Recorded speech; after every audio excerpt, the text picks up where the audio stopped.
Hello, welcome to Simple Answers. I'm your host Jason, and in this video I'll be showing you how to make your friends list on Facebook private.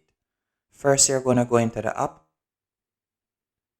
Then you want to select the three dashes in the bottom right hand corner. Then scroll down and select Settings.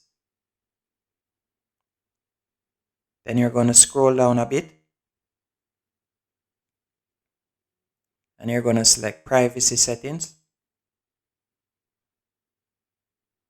Then you're going to select, who can see your friends list right here.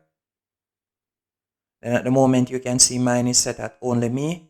If you set it at only me, it will be private. And you can also set it at friends, exempt, and then you can block the persons that you don't want to see it.